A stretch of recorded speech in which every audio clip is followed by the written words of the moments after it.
Welcome. Medina Medina আমাদের শিক্ষা সংস্থান পরিবারের অনলাইন ব্যাচের ছাত্রী। 2024 সালের জুন সেশনে, অর্থাৎ জুনে আমাদের অ্যাডমিশন নেয় ডিসেম্বর সেশনের জন্য, এবং প্রথমবারে, অর্থাৎ আমাদের কাছে পড়ার 5 মাসের মধ্যে তার প্রথমবার কম্পিটিটিভ এক্সাম, অল ইন্ডিয়ার বা ওয়েস্ট বেঙ্গল যে কোনো কম্পিটিটিভ এক্সামের এই লেভেলের ওর কিন্তু প্রথম সফলতা। এর আগে প্রাইমারি টেট এটসেট্রা তো রয়েছে অবশ্যই, কিন্তু এটা প্রথম সফলতা। তাই শিক্ষা সংস্থান পরিবারের পক্ষ থেকে আমি অজিত কুমার সিনহা মদিনাকে জানাই হার্দিক শুভেচ্ছা ও অভিনন্দন, এবং আগামী দিনের আরো সফলতার চরম আকাঙ্ক্ষা রইল। আশা করি নয়, আমার দৃঢ় বিশ্বাস আগামী দিনে নেট এবং জিআরএফ 2 এর সফলতার কাহিনী মদিনার থেকে অবশ্যই এই মঞ্চে আবার আমরা শেয়ার করব, অর্থাৎ মদিনা আমাদের সামনে আবার শেয়ার করবে। তো মদিনার কাছে আমার প্রশ্ন এটাই যে আমার খুব মনে আছে কয়েকটা কথা, যেদিন 2024 সালের রি এক্সাম নেটের তার রেজাল্ট আউট হয়, সেদিন তোমার ভাই জিআরএফ ক্লিয়ার করেছিল এবং তুমি সেই ক্লাসে খুব ভেঙে পড়েছিলে। ক্লাস চলাকালীন রেজাল্ট আউট হয়েছিল, এবং পরবর্তীকালে সেট পরীক্ষা কি আর নেট পরীক্ষা কয়েকদিন বাকি আছে, দাদা এবারে আমি কোথায় সেন্টার পড়েছে না আমি দেখিনি, কেন না আমি পরীক্ষা দিতে যাব না, আমি পরীক্ষা দেব না। তো যাই হোক, তখন আমার সাথে ওর সাথে কথা হয় এবং তারপরে পরীক্ষা দিতে যায়। তো যে মেয়েটি পরীক্ষা দিতে যাবে না শেষ পর্যন্ত দিয়েছে, তো ওটাই সব থেকে বড় পাওনা। তো শিক্ষা সংস্থানের পক্ষ থেকে আমি মদিনার কাছ থেকে এটাই জানবো যে তোমার ভেঙে পড়া বারবার, যে দেব না দেব, কি হচ্ছে, সকলে পাস করে যাচ্ছে, আমার কি হবে, এই জায়গা থেকে তোমার এই সফলতার জার্নি, তোমার স্ট্র্যাটেজি, তোমার শিডিউল, তোমার অ্যাক্টিভিটিস কি ছিল যার ফলে তুমি সেটের বৈতরণী পার করেছো, এবং আগামী দিনে নেট জিআরএফ অবশ্যই বৈতরণী পার করবে বাধ্য, কারণ মদিনা বর্তমানে আমাদের শিক্ষার্থী এখনো রয়েছে এবং WPSC অ্যাসিস্ট্যান্ট মাস্টার্স মিস্ট্রেস রয়েছে। তো আশা করি মদিনা প্রত্যেকটি বৈতরণী পার হবে, কারণ খুবই অবিডিয়েন্ট স্টুডেন্ট। তো মদিনার কাছ থেকে তাই জানতে চাইবো, আগামী দিনে যারা পরীক্ষা দিচ্ছে, যারা ব্যর্থ হচ্ছে বারবার, তাদের জন্য কি সফলতা, ব্যর্থ হলেও ধৈর্য কি, কিভাবে করেছো তুমি, প্রশ্নের উত্তর দিলে।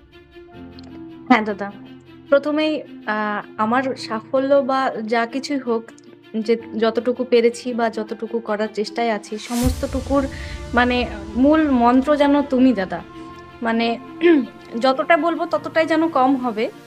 কারণ প্রথমত আমি এমন ছিলাম যে আমার মধ্যে এমনটা ছিল, আমাকে নেট সেট দিতে হবে বা কিছু একটা করতে হবে, নেটটার উপরে আমার একটু বেশি চাহিদা। কারণ কি, মানে নামের আগে প্রফেসর বসাতে হবে, এরকম অনেক কিছু, মানে জীবনে অনেক কিছু ঝেলতে হয়েছে। গ্রামের মেয়ে বলে কথা, কখনোই কেউ আশা করে না যে এখান থেকে উঠেও কিছু করা যায় বা আমার দ্বারা কিছু হবে, এরকম কিছু। স্কুল লাইফে ব্যাক বেঞ্চারই ছিলাম বলতে গেলে। তো সেখান থেকে উঠে এসে কলেজে অনার্স পাশ করার পরে MA করতে করতেই চেষ্টা করেছি অনেকবার এক্সাম দেওয়ার, নিজেকে মোটিভেট করে নিজে নিজে অনেকবার চেষ্টা দিয়ে করেছি, পরীক্ষা দিয়েছি। তো তার ফলে কি হয়েছে, কাছাকাছি গেছি, যেতে পারিনি, পাশ করতে পারিনি, কিছু কিছু নাম্বারের জন্য মনটা ভেঙে গেছে যে আর পরের বার হয়তো দিইনি, বা আবার ল্যাক করে গেলাম। প্রত্যেকবার এই যে আমার ব্যাপারটা এইভাবেই এভাবেই চলতে থাকে। যখন তোমার কথা জানলাম যে শিক্ষা সংস্থা নামে একটা কোচিং সেন্টার বা তুমি, তখনই মানে মনে ভাবলাম যে নি অন্তত রেগুলারিটি তো থাকবে পড়ার, এই ভেবেই নেয়া। তারপরে যখন তোমার সাথে সাক্ষাৎ হলো, আমার একজন কলেজের টিচার ছিলেন যাকে আমি মানে আদর্শ বলে ধরতাম, মানে আমার সাবজেক্ট টিচারই। তো ওনার জায়গাটা তুমি রিপ্লেস করে নিয়েছো দাদা, প্রথমত এটা বলবো। আর অনেক অনেক ধন্যবাদ আমাকে এতটা ভাবে মানে সাপোর্ট করার জন্য, এতটা মানে কি বলবো, পুরো শিডিউল থেকে শুরু করে কিভাবে পড়বো, কি পড়লে কি হবে। ইনফ্যাক্ট আমি পুরো পুরো সাবজেক্টটা তোমার কাছে এসে যতটা মানে স্বচ্ছ জলের মতো পরিষ্কার পাই, এই ব্যাপারটা আমি মনে হয় আর কোথাও পাইনি, মানে আমার লাইফে আমি পাইনি আর। মানে সাবজেক্টটাকে আমি এত ভালো করে চিনতামই না, সত্যি কথা বলতে। যে আমি সাবজেক্টের ডেপথে কখনো, মানে নেটে পড়াচ্ছ তুমি, নেট সিলেবাসের জন্য, কিন্তু মানে ওই সিলেবাসে যেখান যেখান থেকে কোশ্চেন আসে, যেমন আসে তেমনও পড়াচ্ছ। অথচ মানে পুরো একটা সিলেবাস বা বলো সাবজেক্ট, এর যে ডেপথ কতটা আছে, এর যে কতটা কি মানে অ্যাকচুয়াল মিনিং কি, এত সমস্ত কিছু আমার জানা ছিল না দাদা, সত্যি বলছি। মানে এডুকেশনের মানে যা কিছু তোমার কাছ থেকে মনে হয় আমার মানে 80% শেখা। মানে নতুন কিছু আবিষ্কার করছি আমি তোমার কাছে। প্রথমত এটা। তারপরে তোমার যে কথাগুলো ছিল যে রেগুলার প্র্যাকটিস কর, না হলেও এই কর, না হলেও ওই কর। বা আর যখন ছোট ভাই পাশ করে গেল তখন তো আমার পুরো বেহাল অবস্থা। তো ওই যে জায়গা থেকে তুমি আমাকে মানসিকভাবে তুলেছো, এটা মানে একমাত্র একটা বড় দাদাই পারে। এই সাহায্যগুলো আমি খুব পেয়েছি দাদা। ওকে, তোমার অ্যাকচুয়ালি তুমি তো শুধু আমার কথা বলে গেলে, কিন্তু অ্যাকচুয়ালি আমি বারবার বলি বা তোমাকে এই কথাটা বলবো, আজকে সকলের সামনে বলবো, আমি কেউ নয়, তুমি সব। তোমার সফলতা তুমি পেয়েছো তোমার কষ্টের ফল। আমি শুধুমাত্র পথপ্রদর্শক, তাও কিন্তু তোমাদের থেকে অবশ্যই আমরা দক্ষিণা নিয়ে সেই প্রদর্শকের জায়গা দিই। এইবারে সকলেই দেয়, এবার প্রত্যেকের স্ট্র্যাটেজি আলাদা, প্রত্যেকের আইডিওলজি আলাদা। আমার আইডিওলজি যে আমার কাছে যে মেয়েটি, যে বোনটি, ভাইটি এসছে, তাকে রাস্তা না দেখাতে পারলে দেখাবো না। শিক্ষা সংস্থান এই কর্মেই প্রতীক, শিক্ষার মাধ্যমে সংস্থান এটাই কর্মের প্রতীক। তো তোমার, আমার প্রশ্ন, তোমার তাহলে স্ট্র্যাটেজি গুলো ঠিক কি ছিল? রেগুলার পড়াশোনা, রেগুলারিটি, শিডিউল ছিল, কি কি স্ট্র্যাটেজি ছিল? হ্যাঁ দাদা, regular practice, previous year question practice, regular যে ক্লাসগুলো হবে সেইগুলো করার পরে আবার সেগুলোকে দুবার তিনবার আবার মানে পড়া। তারপরে পুরো মানে সিলেবাসটাকে ওভারভিউ দেওয়া, প্রত্যেকদিন দেখা, সিলেবাসের পকেট আইডেন্টিফাই করা, তারপরে সেই অনুযায়ী এগোনো স্টেপ বাই স্টেপ। এগুলো আচ্ছা, ছিল। এই স্ট্র্যাটেজি গুলো কোথা থেকে পেয়েছো? তুমি কি এর আগে জানতে না? আমি এতটা কিছু আমি আগে কখনো করিনি দাদা। মানে কোচিং এ স্টার্টিং এ যখন ক্লাস শুরু হলো তখন প্রথমেই আমাদেরকে পকেট আইডেন্টিফাই করে দেওয়া হয়েছিল সাবজেক্টের, মানে সিলেবাসের। সেখান থেকে শুরু জার্নি।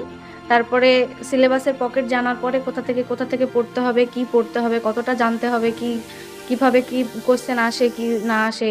তারপরে প্রিভিয়াস ইয়ার কোশ্চেন আমি জীবনে কখনো হাত দিইনি দাদা। মানে কি বলবো, আমি প্রিভিয়াস ইয়ার কোশ্চেনে মানে দেখতে গেলেই যেন আমার ঘুম চলে আসে, এমনটা হতো। তো তোমার চাপে মানে বলছি এটা কি, শুরুতে এটাই যে না এটা মানে কমপ্লিট করতে হবে, বা তোমার সাথে তুমি হয়তো করিয়ে দিচ্ছ বা বলে দিচ্ছ, বা এই যে একটা সাপোর্ট তোমার, মানে তোমার বলে না, সমস্ত যারা ছিলেন আরো টিচার আমাদের সবারই একটা সাপোর্ট, যে কোথায় ডাউট আছে বলো, বা কোনো কোশ্চেন বুঝতে না পারলে সেটাকে আমি সাথে সাথে পাঠাতে পারছি, বলতে পারছি এটার অ্যান্সারটা কি হবে দাদা, কিভাবে, কেন হলো। এই সমস্ত কোয়ারিজ গুলোর অ্যান্সার গুলো আমি পেয়েছি বলেই এতটা ভাবে সম্ভব হয়েছে আমার। যদি তোমাকে প্রশ্ন করা হয় যে তোমার ওভারঅল সকলের জন্য যে শিক্ষা সংস্থানকে আউট অফ 100, 100-র মধ্যে কত দেবে? আমি তো দাদা 100-র বেশি, পারলে 100-র বেশি দিয়ে দেবো। ওকে, একদম 100-এ 100। শিক্ষা সংস্থানের প্রত্যেকটি ফ্যাকাল্টি, পেপার 1, পেপার 2, প্রত্যেক সাপোর্ট হোল্ডার, কোঅপারেটিভ, প্রত্যেকে কেমন? প্রত্যেকে মানে অসাধারণ, প্রত্যেকেই তাই।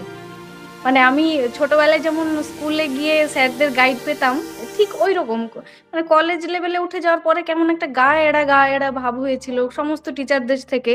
মানে কি হয়, কোনো একটা কাজ দিয়ে দিল, কমপ্লিট করে আসো, বা যা হয়েছে দেখাও, বা এই একটা মানে সম্পর্কটা ঠিক ওই রকম ছিল না। কিন্তু কোচিং এ জয়েন হওয়ার পরে অনলাইন কোচিং, ফোন দেখে বা ট্যাব দেখে করছি, তারপরেও সেই স্কুল ফিলটা আবার মানে চলে এসেছিল, যে এটা করলাম, এটা কর, এই করছিস না কেন। তোমার বকাটা আমি খুব মিস করি দাদা, ওই সময়ের বকাটা। আসলে প্রত্যেক শিক্ষার্থী তাই, এমন কেউ নেই যারা সফল হয়েছে আমার বকুনি খায়নি। যাই হোক, অনেক বকুনি তোমার খেয়েছি কিন্তু ভালোর জন্য। আগামী দিনে আবার তোমার সফলতার শুভেচ্ছা জানাই, অগ্রিম শুভেচ্ছা। আশা করি না, আমার দৃঢ় বিশ্বাস আছে করবো নেট জিআরএফ এর মঞ্চে দাদা ছোট ভাই জিআরএফ পেয়েছে, আমাকে পেতেই হবে।